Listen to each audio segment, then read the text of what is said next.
Ay, ¿me estás esperando? Nos estoy esperando los dos. Pues entonces...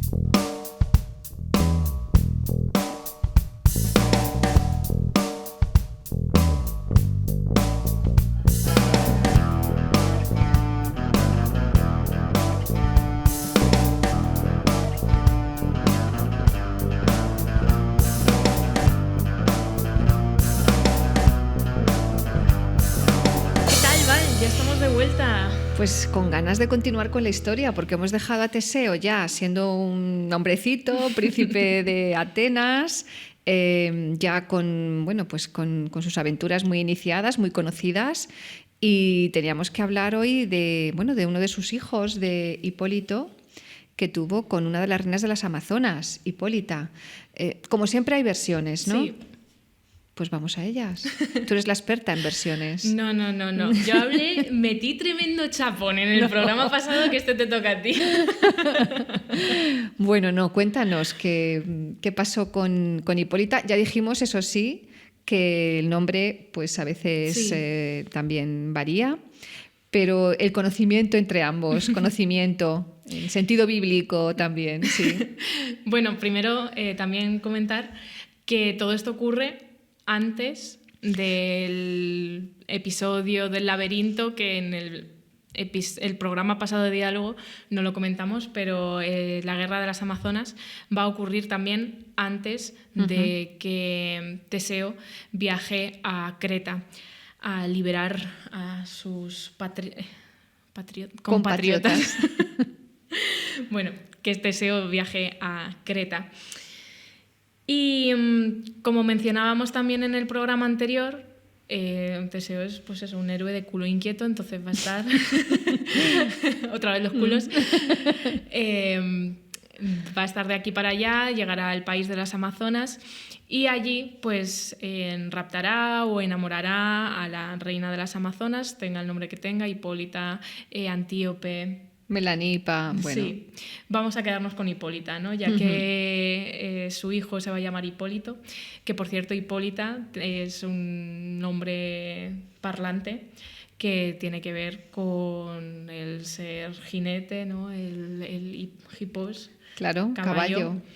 Entonces es la mujer que monta a caballo, el hombre que monta a caballo, y lo hace además porque son amazonas, ¿no? No puede ser de otra forma. En fin, que empiezo ya a enrollarme. Estoy, no sé, de verdad que creo que es la primavera. Teseo va, digamos, a raptar a la reina y no va a ser su primer rapto, o al menos su último rapto, porque cuando llegue a la edad de los viejos verdes...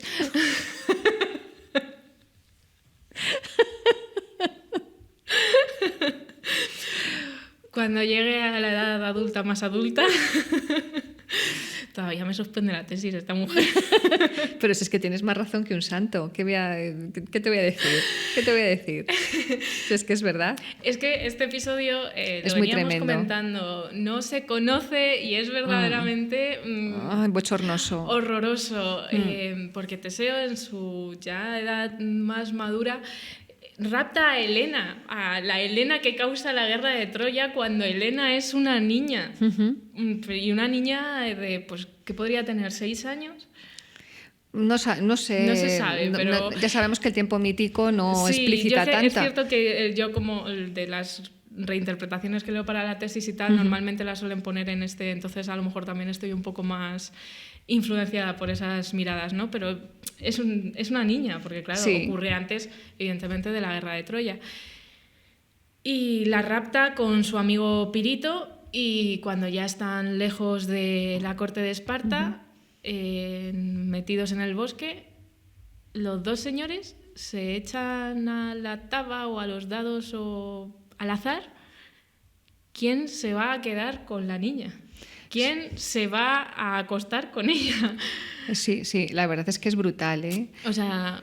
Nos tenemos que poner, no sé qué gafa nos tenemos que poner para no horrorizarnos más de lo que ya estamos, porque además es un episodio de una... En fin, Es que es una baladronada de dos colegas de ¡ay! ¿Qué vamos a hacer ahora? Que estamos aburridos. Venga, pues vamos a raptar a dos hijas de Zeus. Venga, pues vamos a raptar a Helena primero, que es una niña, ¿no? Y luego ahí jugándosela a los dados, no sé, es que la verdad es que es muy tremendo, sí. De hecho, recuerda mucho al caso de hace ya varios años de la manada, ¿no? Cuando los hombres estaban ahí jiji, jaja, claro. Jugándose a ver quién era el siguiente en violar a la pobre muchacha, ¿no? O sea, es asqueroso. En fin. Claro. ¿Y quién es la siguiente hija de Zeus a la que estos dos máquinas deciden también raptar? Porque es que telita. Es que ya les vale. Pues Perséfone mismamente. No me digas. Pero Perséfone la reina del inframundo. La reina del inframundo. Anda, venga. Ya que estamos, wow, es que somos dos grandes, ¿no?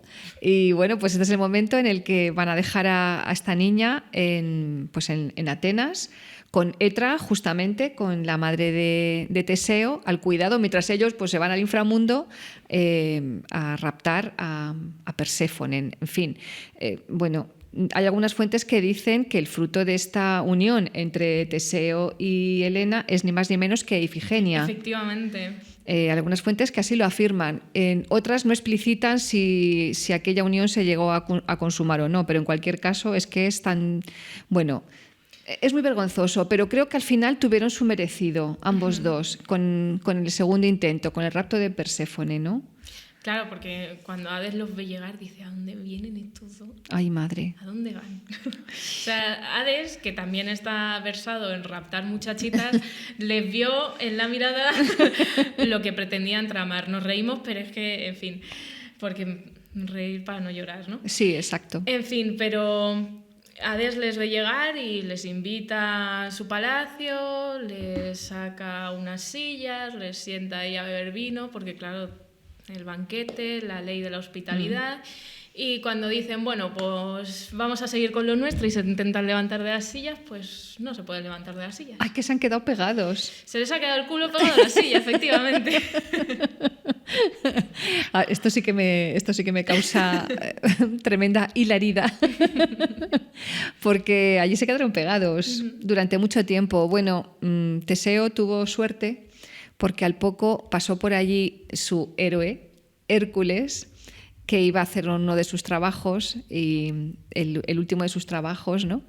Y Hércules, por las bravas, arrancó literalmente a Teseo de la silla y Teseo se dejó las posaderas allí pegadas, que esto los mitógrafos nos lo cuentan con mucha gracia.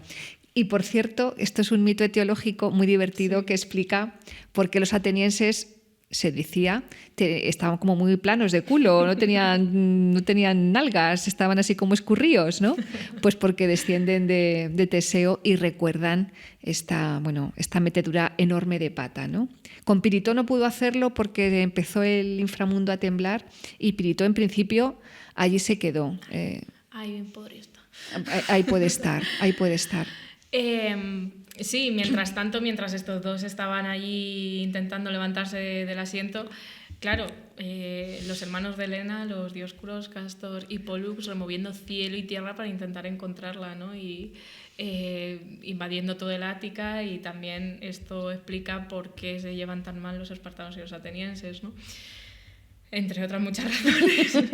pero bueno, que al final consiguen llevarse a Helena de vuelta y pues hasta que viene otro para llevarse la Troya. Un segundo rapto. Claro, como no queréis que os contemos la guerra de Troya, pues vosotras que lo sabéis todo. es que... Algunas pildoritas vamos dejando, ¿eh? Sí, algunas para ver si pildoritas. os pica la curiosidad y decís, pues yo quiero saber qué pasó con la guerra de Troya, pero no os va a quedar más remedio. ¿Qué me pasa hoy? Por favor, toma la rienda de este bueno, pues vamos a dejar a Teseo siendo el padre de Hipólito y marchando después de esto a todo lo que tiene que ver con el ciclo cretense, que no vamos a repetir porque os remitimos a nuestros podcasts dedicados a Ariadna en concreto, y remarcamos el hecho de que Ariadna tenía una hermana que era Fedra y que se va a convertir también en la esposa de Teseo. Según algunas fuentes, Teseo ha de repudiar primero a Hipólita para casarse con Fedra, lo cual acarreó también una nueva guerra de las Amazonas contra Atenas. Bueno, está claro que el mito nos habla, desde el punto de vista etiológico, de continuas invasiones que sufrió la ciudad de Teseo, ¿no? En cualquier caso, tenemos aquí otra historia desdichada de otra de las amantes de Teseo, que quiere tomar a Fedra por esposa. Subrayamos y recordamos, después de haber dejado abandonada a la hermana en la isla de Naxos. Pero en fin, no volvemos a esta historia. Vamos a hablar un poco de Fedra, si te parece, Gema. Por supuesto. Que también es una heroína que interesó mucho a los tragediógrafos, primero, y que hayamos conservado a Eurípides y después a Séneca. Continúa porque me estás dando mucha paz. Bueno, que se me bajen un poco las revoluciones.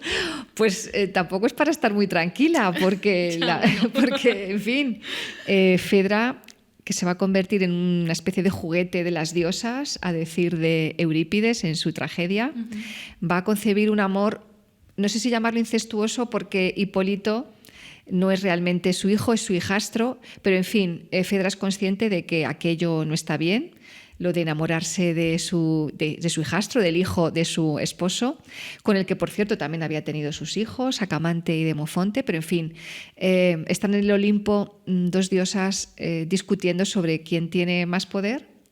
Una de ellas es Afrodita, la otra es Artemis. Por cierto, Artemis y no Artemis, como estamos oyendo todos los días en todos los telediarios a propósito de esta misión a la Luna. No es Artemis, es Artemis, tampoco es Artemisia ni nada por el estilo. Bueno, pues están discutiendo Artemis y Afrodita allá en el Olimpo sobre quién es más poderosa, y van a utilizar justamente a Fedra para ver si es la diosa del amor o la diosa de la castidad en la que ostentan este título de diosa poderosa, porque Hipólito, como bien nos has recordado, es un joven muy aficionado a cabalgar, a cazar y consagrado a la diosa Artemis.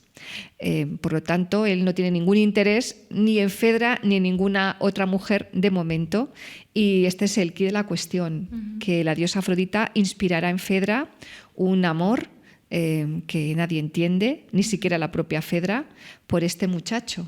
Claro, porque además no es que Hipólito solo sea una cuestión de alabo más a Artemis porque me dedico a la caza y me han criado las Amazonas y demás. Es que en la propia tragedia de Eurípides, una de las primeras cosas que dice es: la diosa Afrodita no sirve de nada, no me da absolutamente nada. Entonces ya uno de sus primeros versos pues es incurrir en hibris, claro, en la soberbia. Así que Afrodita se enfada muchísimo y pues después de haber tenido esta discusión encima con Artemis, pues va a castigarle de manera indirecta, como por no sé qué razón les gusta a los dioses, a través de la pobre Fedra. Sí, esta afición a la que te refieres ya la hemos estudiado, sí, a propósito de Pasífae, ¿no? Castigar, claro, a Minos, inspirando en Pasífae una pasión que no conviene, pues es el mismo mecanismo. Debe ser que a las descendientes del Sol le tienen un poco de tirria a las diosas olímpicas. Bueno, claro que sí. Es que, bueno, esto es otra historia que ya comentaremos, no nos vamos a derivar, porque vamos a recordar, según además los tragediógrafos, sí, qué es lo que pasa con Fedra, que durante mucho tiempo se aguantará pues todas estas cosas que le pasan. Y entonces, bueno, pues su nodriza se va a dar cuenta de que algo marcha mal, porque Fedra no come, no duerme, no vive. Y la nodriza pues le va a preguntar insistentemente hasta que ella le confiesa su pasión por Hipólito. Y la nodriza, que ya no sé si hemos comentado en alguna ocasión, es un claro antecedente de las Celestinas, pues le va a decir a Fedra que se declare. Estamos haciendo un resumen de la tragedia, pero como siempre os recomendamos que leáis.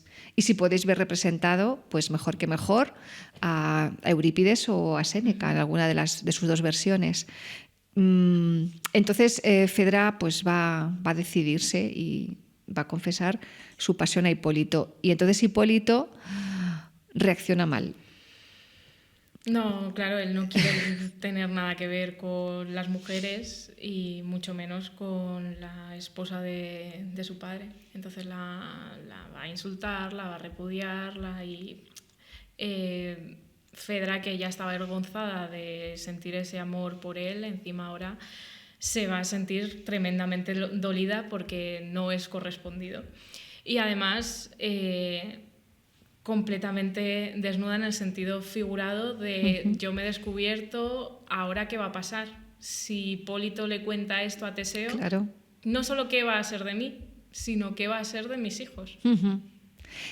Tenemos otra vez la figura de la esposa que piensa en sus hijos en primer lugar y toma decisiones, pues que, claro, desde fuera está muy bien juzgar y reprobar, pero, en fin, hay que verse en el pellejo de esta mujer que ve que todo, pues toda su vida se ha destruido, ha caído completamente en desgracia, y que además se siente muy desdichada, no solamente por ese mal de amor, sino por pues la traición al esposo, que por cierto está fuera, lo cual va a favorecer... Otra vez, Teseo. Es que antes lo has dicho de culo inquieto, además de escurrido, un culo inquieto.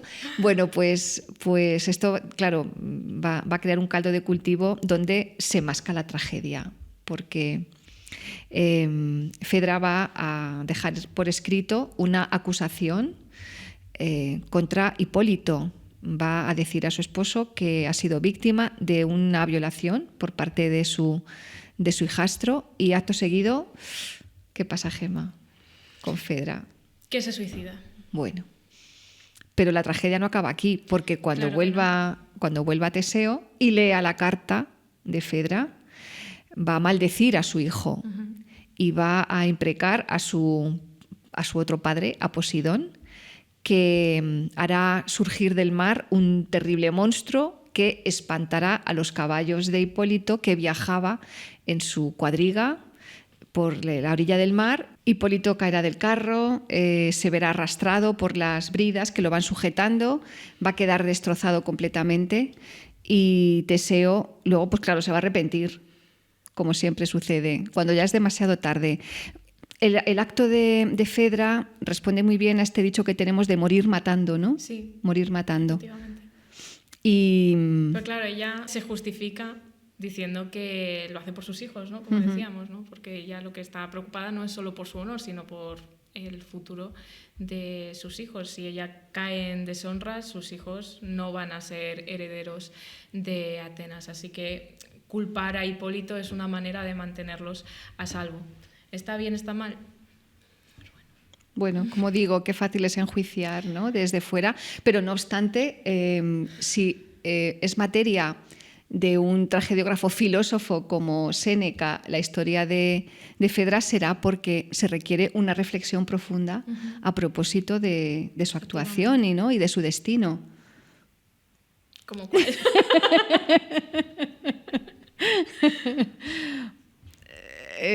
¿Como cuál? Pues esto, ¿no? Lo de morir matando, si merece la pena o no, si merece la pena arriesgarse a que, bueno, pues que Teseo vuelva y a ver cómo reacciona él, y en fin, es que es muy terrible, es que es muy tremendo todo esto. Claro, es que también si nos metemos a analizar cómo son los personajes que nos presentan, yo puedo hablar como si tuviese algún tipo de autoridad, sobre todo de Eurípides, que es lo que he estudiado, ¿no? Al final, Hipólito es un héroe modélico en cierto sentido, porque por otra parte él no cumple con lo que es el ideal de la polis, porque se mantiene al margen. De todas sus obligaciones con la ciudad, porque a él lo que le gusta es estar en el campo. Entonces esto presenta un problema para la propia ciudad, para los ciudadanos, porque era muy importante en aquella época la opinión de los demás. Bueno, ahora realmente también, ¿no? Sí. Pero lo que ellos conocían como la doxa, pues era verdaderamente un pilar de la polis. Y debías cumplirlo como ciudadano, y Hipólito, al no hacerlo, pues también está incurriendo en ese pecado, por así decirlo. Ya no solo de no rendir culto a todos los dioses y todas las diosas del panteón olímpico, sino no rendir culto a la ciudad. Y por su parte, Fedra lo que está haciendo es una lucha muy fuerte contra las pasiones, que es algo que le encantaba a Eurípides, porque era al final lo que él pensaba que motivaba al ser humano para hacer sus acciones y sus decisiones. Entonces, eso es lo que está Eurípides visionando en estos dos personajes, que los enfrenta, que realmente en la tragedia de Eurípides no ocurre ese enfrentamiento. Sino que es la propia nodriza la que va a hablar con... Es una escena, yo creo que dramáticamente que funciona muy bien, porque es la nodriza la que va a hablar con Hipólito. Están ellos como si estuviesen aquí detrás y en escena está Fedra con la oreja pegada en la puerta y el coro de las mujeres de Trecén, que además esto también es muy interesante porque se ve un sentimiento de sororidad entre el coro y Fedra muy interesante para ser la época que era, porque ellas la apoyan constantemente. Y Fedra es la que va narrando absolutamente todo lo que está pasando detrás de la puerta. Y luego es ella la que, sin haberse enfrentado siquiera a Hipólito, va a tomar la decisión de suicidarse y poner la nota sin que Hipólito siquiera se lo plantee, ¿no? Porque él no ha tenido esta discusión con Fedra, a lo mejor ni siquiera se pensaba que esto fuese a ocurrir, porque realmente no ha tenido un enfrentamiento. Quién sabe si no eran tonterías de la nodriza. Que también lo de la nodriza es esto que decimos mucho de cuando quieres ayudar a alguien. Estaba pensando en qué mito lo decimos, en el de Prometeo. Sí. Cuando quieres ayudar a alguien y haces más daño todavía, ¿no? Y pues esto es lo que tengo que comentar filosóficamente, que ya me estoy volviendo a enrollar. Y no hables porque te tengo que grabar. Vale. Ya puedes hablar. Me interesa mucho, además, este asunto de que Hipólito es un idiota, en sentido etimológico sí. del término. Muy metido. Claro, que no quiere tener nada que ver con la ciudad, habida cuenta de la importancia de su padre, de Teseo, como rey de Atenas, porque además a Teseo se le reconocen muchísimas cosas en este sentido. Él es el que hace que Atenas sea la capital del Estado, ¿no? De la Ática, es el que instituye la fiesta de las Panateneas, el que reorganizó los Juegos Ísmicos en Corinto, el que dividió la sociedad en 3 clases, nobles, artesanos y agricultores, entendido todo esto como bases para la democracia ateniense, en fin, o sea, es que no me tuerzas el morrito, estoy hablando así como muy objetivamente y según los ideales antiguos. Entonces, claro, siendo su padre quien es, que Hipólito pase de todo, pues resulta, claro, hace de él una figura pues que no es todo lo buena que debiera, por más que a nosotros nos parezca una víctima, ¿no? Una víctima más. Pero el asunto es que Fedra también es una víctima, en este caso, ¿no? También de Afrodita. Y por cierto, lo que se demuestra es que el poder de Afrodita es destructivo, inmenso, y que conviene ser temeroso de Afrodita, como bien has dicho, de todos los dioses, de todas las diosas, incluida la diosa del amor, ¿no? Artemis, al final, yo creo que es la que queda retratada como la mejor. No me tengas en cuenta esto, Afrodita, por favor. De Ex Machina, vamos a decir que es la de Ex Machina. Sí, efectivamente. Otro de los recursos que decían que a Eurípides le gustaba mucho y le atacaban mucho por eso, ¿no? Porque es que siempre resuelves los conflictos de esta manera tan... No. Pero bueno, era un recurso más de la tragedia griega, ¿no? Esto que aparecieran las diosas, en este caso Artemis. Y ahora estoy todo el rato rayada ¿estoy diciendo Artemis o Artemis? Es que se pega, es que se pegan estos digios que se pegan. No, lo estás diciendo muy bien. En fin, que aparece y es efectivamente ella la que le descubre a Teseo toda la trama. le es honesta. Le dice, mira, esto ha sido culpa nuestra, ha sido Afrodita la que ha enloquecido a Fedra y Hipólito pues realmente no ha hecho nada a tu mujer, y Hipólito, que está ahí moribundo, medio muerto porque los caballos le han arrastrado, pues se reencuentra con su padre porque va a buscarlo y allí pues pueden reconciliarse de aquella manera. Bueno, menos mal. Al menos. Al menos, aunque critiquen a Eurípides por este recurso, bueno, pues yo creo que el espectador saldría un tanto más consolado de todo esto, ¿no? Sí, ¿no? Bueno, yo creo que tenemos ya que hablar del final del héroe. Ya hemos comentado que los héroes mueren estúpidamente, todos los héroes griegos, los grandes héroes suelen morir de unas maneras muy ridículas. En el caso de Teseo, pues es que se despeñó. ¿También? Se despeñó. Estaba justamente en la corte de Licomedes, en Esciros. Este es un episodio que tiene que ver con Aquiles y con su marcha hacia Troya. Bueno, joder, macho, qué casualidad. Bueno, la cuestión es que estaba Teseo allí en la corte de rey Licomedes y paseando por un acantilado, pues se cayó y se despeñó. Perdón. El gran héroe. Bueno, esto lo había hecho, lo recordamos de nuestro programa anterior, con alguno de estos bandidos con los que se cruzó en su viaje hasta Atenas, ¿verdad? Pues aquí acaba la triste historia de Teseo, que no es una triste historia, evidentemente, fue un gran héroe, aunque, sí, bueno, pues en diálogo nosotras tenemos nuestra mirada, bueno, con todo derecho, ¿no? Hombre, por supuesto. Sí que queremos recomendar que cuando vayáis a Atenas, pues visitéis el Teseion, porque se dice que después de las guerras médicas se recuperaron los restos de Teseo que estaban allí en Esciros y se llevaron a este lugar donde se supone todavía continúan descansando. Pues nada, habrá que organizar un viaje. Siempre tiene que... Bueno, cualquier excusa es buena para volver a Atenas y a Grecia. Claro que sí. Muchas gracias, ¿vale? Pero muchísimas gracias a ti, Gemma. Nos vemos muy pronto. Muy pronto. Ya sabéis, esperamos comentarios.